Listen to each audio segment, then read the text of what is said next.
అందరికీ నమస్కారం. ఈరోజు కథ ప్రేమ ఎంత మధురం పార్ట్ 56. నువ్వు నాకు నచ్చలేదు. అక్షయ్ ఆఫీస్లోకి అడుగు పెడుతున్న అరుణ్కి ఏడుస్తూ వెళ్తున్న దాత్రి ఎదురవుతుంది. దాంతో అతను ఏం జరిగిందో తెలుసుకోవడానికి హడావిడిగా అక్షయ్ క్యాబిన్లోకి వెళ్తాడు. డోర్ కొట్టకుండా లోపలికి వచ్చే ధైర్యం ఒక్క అరుణ్కి మాత్రమే ఉండటంతో అక్షయ్ తలెత్తి చూడకుండానే వచ్చింది అరుణ్ అని గుర్తుపట్టి, నువ్వు ఇక్కడేం చేస్తున్నావు అని అడిగాడు. లోపలికి వచ్చిన అరుణ్ సోఫాలో పడుకొని ఉన్న స్నేహాన్ని చూసి అవాక్కవుతూ అక్కడే నిల్చుండిపోయాడు. దాత్రి ఎందుకంత కోపంగా వెళ్ళిపోయిందో అప్పుడే అతనికి అర్థమైంది. కానీ స్నేహ క్యాబిన్లో ఉన్నప్పుడు అక్షయ్ దాత్రిని ఎందుకు లోనికి రానిచ్చాడో అరుణ్కి అర్థం కాలేదు. అప్పుడే అతని చూపు అక్కడే ఉన్న హాట్ క్యారేజ్పై పడింది. అరుణ్ తన ప్రశ్నకు ఇంకా సమాధానం చెప్పకపోవడంతో అక్షయ్ తలెత్తి చూశాడు. అతని కళ్ళు టీపాయ్ మీద ఉన్న క్యారేజ్ మీద ఉన్నాయని గమనించి, ఆమె ఆ సూప్ ఇవ్వడానికి వచ్చింది. ఇక్కడ ఎవరు దానిని తాగలేదు. నీకు కావాలంటే హ్యాపీగా తాగు అని అన్నాడు. అది విన్న అరుణ్ వెంటనే ఆనందంగా అక్షయ్ వైపు చూసి, దాత్రి నీకు ఏమిచ్చినా అది నాకే దక్కుతుంది. నాకు తెలుసు. ఇప్పుడు ఇది కూడా నేనే తీసుకుంటాను అని సూప్ ఉన్న బౌల్ను చేతిలోకి తీసుకుంటూ చెప్పాడు. కానీ దాన్ని చేతిలోకి తీసుకోగానే కన్నీళ్లతో నిండిన దాత్రి ముఖం అతనికి కళ్ళ ముందు కనిపించింది. అతని మనసు చివుక్కుమంది. ఇంతలో రూమ్లో వినపడుతున్న మాటలకు స్నేహ మెలకువ వచ్చినట్లుగా చిన్నగా కళ్ళు తెరిచింది. అక్కడ అరుణ్ను చూడగానే హడావిడిగా పైకి లేచి, అరుణ్ గారు మీరెప్పుడొచ్చారు అని మర్యాదగా పలకరించింది. అరుణ్ నవ్వుతూ, ఇప్పుడే వచ్చాను, కానీ నా వల్ల మీ నిద్రకు డిస్టర్బ్ అయింది, సారీ అని చెప్పాడు. దాంతో స్నేహ, లేదు నేనే అనుకోకుండా నిద్రపోయాను, మీరిద్దరూ ఏదైనా మాట్లాడుకుంటారేమో, ఇక నేను బయటకు వెళ్తాను అని చెప్పి లేచి బయటకు వెళ్ళబోయింది. అప్పుడు అక్షయ్ వెంటనే, ఆగు, నువ్వు వెళ్ళాల్సిన అవసరం లేదు అని స్నేహతో చెప్పి అరుణ్ వైపు చూసి, నువ్వు మాట్లాడాల్సింది ఏమైనా ఉందా అని అడిగాడు. దాంతో అతను అక్కడి నుంచి బయలుదేరమని అక్షయ్ చెప్తున్నట్లు అర్థం చేసుకొని అరుణ్ వెంటనే పైకి లేచి, ఏం లేదు నేను బయలుదేరుతాను అంటూ టేబుల్పై ఉన్న క్యారేజ్ని తీసుకొని బయటకు వెళ్ళబోయాడు. అప్పుడే అతని చేతిలో క్యారియర్ గమనించిన స్నేహ, అరుణ్ గారు అది మీ లంచ్ బాక్సేనా, మీరు ఇంకా లంచ్ చేయలేదా అని అడిగింది. దాంతో అరుణ్ ఒక క్షణం సైలెంట్గా ఉండి ఆమెకు ఏం చెప్పాలా అని ఆలోచించాడు. తర్వాత చిన్నగా నవ్వి, లేదు మిస్ స్నేహ, నేను మిస్టర్ అక్షయ్ కోసం ఈ సూప్ డెలివరీ చేయడానికి వచ్చాను, కానీ అతను ఈ సూప్ను తాగడానికి ఇష్టపడడం లేదు, మీరు అతన్ని ఒప్పించడంలో నాకు హెల్ప్ చేస్తారా అని అడుగుతూ అక్షయ్ ముఖం వైపు చూశాడు. ఆ మాట వినగానే అక్షయ్ కోపంగా అతని వైపు చూశాడు. అది ముందే ఊహించిన అరుణ్ అతని చూపులను పట్టించుకోలేదు. కానీ అరుణ్ మాటలు విన్న స్నేహ ఆలోచిస్తూ, అరుణ్ సూప్ ఇవ్వడానికి వచ్చాడంటే దాన్ని ఖచ్చితంగా అక్షయ్కి పంపించేది దాత్రి మాత్రమే అయి ఉంటుంది అని ఊహించింది. దాంతో ఆమె ముఖం వెంటనే చిరాగ్గా మారిపోయింది. అప్పుడు ఆమె, సూప్ తాగాలా వద్దా అనేది అతని ఇష్టం, దానితో నాకు సంబంధం లేదు, అతను ఏం చేయాలనుకుంటే అదే చేస్తాడు అని చెప్పి వెంటనే సోఫాలో కూర్చొని ఫోన్ చేతిలోకి తీసుకుంది. అరుణ్ నవ్వుతూ అక్షయ్ వైపు చూసి, ఇప్పుడు ఆమె కోపంగా ఉంది, ఎలా సర్ది చెప్తావు అన్నట్లు కళ్ళు ఎగరేశాడు. దాంతో అక్షయ్ అతన్ని దొరికితే చంపేస్తా అన్నట్లు సీరియస్గా చూశాడు. అయినా అరుణ్ అదేం పట్టించుకోకుండా రాత్రి తెచ్చిన క్యారియర్ తీసుకొని అక్కడి నుండి బయటకు వెళ్ళిపోయాడు. అప్పుడు క్యాబిన్లో కేవలం స్నేహ అక్షయ్ మాత్రమే మిగలడంతో స్నేహ మాట్లాడుతూ, నీకోసం ఆ దాత్రి ప్రేమగా ఏదో తీసుకొచ్చింది, దాన్ని ఎందుకు తీసుకోలేదు అని అడిగింది. ఆ ప్రశ్నకు అక్షయ్ ఆమె వైపు సూటిగా చూశాడు. కానీ ఈసారి అతని కళ్ళు చిన్నగా నవ్వుతున్నట్లు ఉన్నాయి. అప్పుడు అతను, నేను దాన్ని తీసుకుంటే నువ్వు సంతోషంగా ఉంటావా అని అడిగాడు. ఇది నాకు సంబంధం లేని విషయం అని నేను ఇప్పుడే చెప్పాను అని వెంటనే సమాధానం చెప్పింది స్నేహ. ఆ మాట విని అక్షయ్ పెదాలపై చిన్న చిరునవ్వు వచ్చింది. దాంతో అతను నవ్వుకుంటూ, ఇప్పుడు నువ్వు ఖచ్చితంగా జెల్సీగా ఉన్నావని నాకెందుకో అనిపిస్తుంది అన్నాడు. ఆ మాటకు స్నేహ తడబడుతూ, నేనెందుకు జెల్సీగా ఫీల్ అవుతాను, లేదు నేనేం ఫీల్ అవ్వడం లేదు అంటూ ఆగిపోయింది. ఆమె కళ్ళల్లో ఉన్న చిరాకు అక్షయ్ దృష్టిని దాటిపోలేదు. దాంతో అతనికి మనసులో చాలా సంతోషంతో పాటు సంతృప్తిగా కూడా అనిపించింది. ఇక ఆమెను ఇబ్బంది పెట్టడం ఇష్టం లేక తన ఫైల్లో తలదూర్చాడు. ఆ రోజు రాత్రి బార్లో అక్షయ్ క్యాబిన్లో పడుకొని ఉన్న స్నేహ ముఖం పదే పదే గుర్తు రావడంతో దాత్రి ఒంటరిగా కూర్చొని ఆవేశంగా డ్రింక్ చేస్తోంది.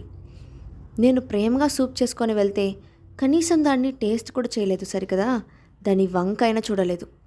కానీ ఆ స్నేహ నిద్ర డిస్టర్బ్ అవుతుందని తన ఆఫీస్ నుండి నన్ను బయటకు పంపించాడు అనుకుంటుంది. ఆ విషయం తలుచుకుంటేనే ధాత్రి గుండె భరించలేకపోతోంది. స్నేహ ఆమెకు బద్ధశత్రువులా కనపడుతోంది. ఆమె ముఖం గుర్తుకు రావడంతో ఎదురుగా ఉన్న డ్రింక్ గ్లాస్ మళ్ళీ ఖాళీ అయింది. అప్పుడే బార్లోకి వచ్చిన అరుణ్ ఒంటరిగా కూర్చొని డ్రింక్ చేస్తున్న ధాత్రిని చూసి వెంటనే ఆమె దగ్గరకు వెళ్ళాడు. ధాత్రి అక్షయ్ పేరును గొనుగుతూ డ్రింక్ గ్లాస్ ఖాళీ చేస్తోంది. ఆమె ముఖంలో బాధ చూసి అరుణ్కి కూడా బాధ కలిగింది. దాంతో దీర్ఘంగా నిట్టూరుస్తూ వెళ్ళి ఆమె పక్కనే కూర్చున్నాడు. కానీ ఆమెను ఎలా ఓదార్చాలో అతనికి అర్థం కాలేదు. అక్షయ్కి ఆమె కన్నా స్నేహ ఇంపార్టెంట్ అని, అతని దృష్టిలో స్నేహ ఒక స్పెషల్ పర్సన్ అని ధాత్రి అంగీకరించి తప్పుకుంటేనే ఆమె ప్రశాంతంగా ఉంటుందని అనుకున్నాడు. కానీ ధాత్రి ఎప్పటికీ అలా చేయలేదని అరుణ్కి కూడా తెలుసు. ధాత్రి పక్కనే వచ్చి కూర్చున్న అరుణ్ వైపు చూసింది. కానీ ఏం మాట్లాడలేదు. డ్రింక్ బాటిల్లో చివరి గ్లాస్ పూర్తవడంతో మరో బాటిల్ని ఓపెన్ చేసింది ధాత్రి. అది చూసి అరుణ్ తట్టుకోలేక ఆమె చేతిని పట్టుకొని, ధాత్రి, ఇక చాలు, ఇప్పటికే చాలా ఎక్కువ తాగేశావు అని అన్నాడు. అప్పుడు ధాత్రి తూలుతూ అరుణ్ వైపు చూసి, అరుణ్, నువ్వు చెప్పు, నాలో ఏం లోపం ఉంది? ఆ అక్షయ్ నన్ను ఎందుకు చూడడం లేదు? అతని ఇంట్లో ఉన్న ఆ స్నేహ కన్నా నేను ఎందులో తక్కువ అని అడిగింది. ధాత్రి బాధను అర్థం చేసుకున్న అరుణ్ ఆమెను ఓదారుస్తూ, ధాత్రి, కూల్ డౌన్. అక్షయ్ జీవితంలో కొన్ని మార్పులు వచ్చాయి. నువ్వు కూడా వాటిని యాక్సెప్ట్ చేయాలి. దాని గురించి నువ్వు బాధపడకు అని అన్నాడు. ఆ మాట వినగానే ధాత్రి వెంటనే కోపంగా, నో, నేను ఒప్పుకోను అని పెద్దగా అరిచి, అసలు ఆ స్నేహ అక్షయ్ ఇంట్లో ఎందుకుంటుంది? ఆమె నాకన్నా ఎందులో ఎక్కువ? ఐ హేట్ హర్ అని అరిచింది. ఆమె అరుపులకి బార్లో ఉన్న అందరూ వాళ్ళ వైపు చూడడం మొదలుపెట్టారు. అప్పుడు అరుణ్, ధాత్రి, నువ్వు అలా మాట్లాడకు, నా సలహా విను. నువ్వు చూసింది అనుకుంటున్నదంతా నిజం కాకపోవచ్చు అని అన్నాడు. ఆ మాట వినగానే స్నేహ అతన్ని కోపంగా చూస్తూ, ఏది నిజం కాదు? ఈరోజు నేను కళ్ళారా చూశాను. ఆ స్నేహ అక్షయ్ ఆఫీస్లో పడుకుంది. ఆ అక్షయ్ ఆమె మీద దుప్పటి కూడా కప్పాడు. అసలు నీకు తెలుసా? అక్షయ్ నాతో ఏమన్నాడో నీకు తెలుసా అని ఏడుస్తూ తన గ్లాస్లోని వైన్ సిప్ చేసి, నా వల్ల ఆ స్నేహ నిద్ర డిస్టర్బ్ అవుతుందని నన్ను అక్కడి నుంచి త్వరగా వెళ్ళిపోమని చెప్పాడు అని అంది. ఆ మాటలు చెప్తున్నప్పుడు ఆమె గొంతు దుఃఖంతో పూడుకుపోయింది. దాంతో ఆమె ఒక క్షణం ఆగి ఏడుపు దిగమింగుతూ, నాకు అక్షయ్కి ఎన్ని సంవత్సరాల నుంచి పరిచయం ఉందో నీకు తెలుసు కదా, కానీ ఏ రోజైనా అతను నాతో అంత కేరింగ్గా ఉన్నాడా? మరిప్పుడు ఆమె విషయంలో ఎందుకలా ఉంటున్నాడు? అది అక్షయ్ను ఏం మాయ చేసింది?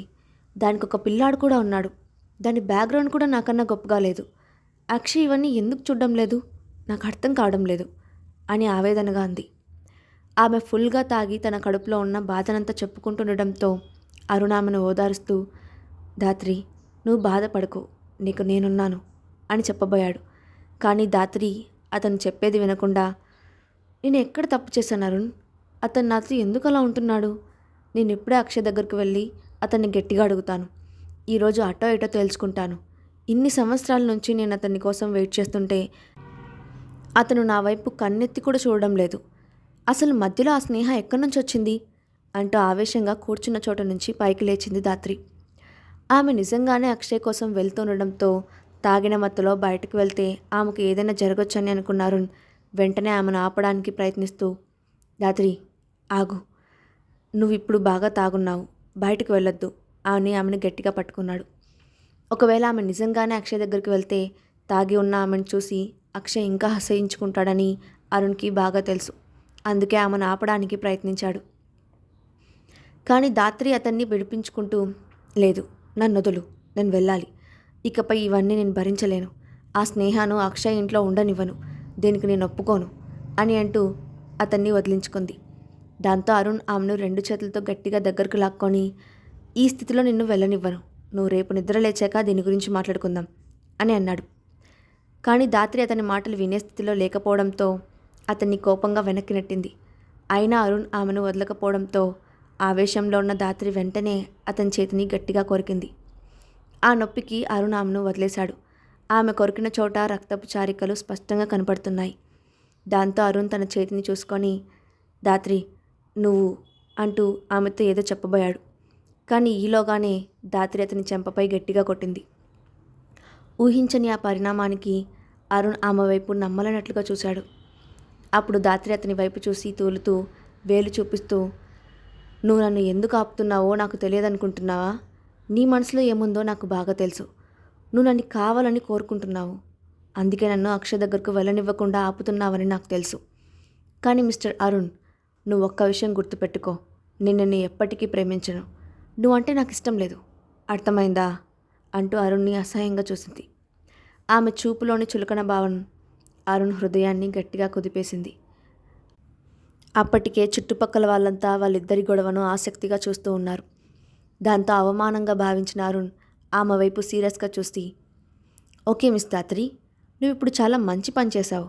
నువ్వు ఇంకా ఎంత కావాలంటే అంత దిగజారిపో. నీ ఇష్టం వచ్చినట్లు చేసుకో. ఇక నుండి నేను పట్టించుకోను అంటూ కోపంగా పక్కనే ఉన్న టేబుల్ పై నుండి వైన్ బాటిల్కి కిందకు నెట్టాడు. దాంతో అది శబ్దం చేస్తూ ముక్కలైపోయింది. ప్రస్తుతం అరుణ్ తన హృదయం కూడా అలాగే ముక్కలైపోయినట్లుగా ఫీల్ అయ్యాడు. ఎంతగానో ప్రేమించిన అమ్మాయి మాటలతో అతని గుండెను చీల్చడంతో అరుణ్కి ఊపిరాడనట్లుగా అనిపించింది. దాంతో అతను వెనక్కి తిరిగి చూడకుండా బార్ నుండి బయటకు వెళ్ళిపోయాడు. నిజానికి అక్షయ్ని కలుసుకోవడానికి అరుణ్ ద్వారా ఏదైనా దారి దొరుకుతుందని ధాత్రి అతనితో క్లోజ్గా మాట్లాడుతూ ఉంది. కానీ అరుణ్ తనని ప్రేమిస్తాడని ఆమె ఊహించలేదు. అందుకే అరుణ్ అక్కడి నుంచి కోపంగా వెళ్ళినా ఆమె పట్టించుకోలేదు. పక్కనే ఉన్న తన బ్యాగ్ని తీసుకొని విసురుగా అక్కడి నుంచి వెళ్ళిపోయింది. ఇద్దరూ చెరోదారి పట్టారు.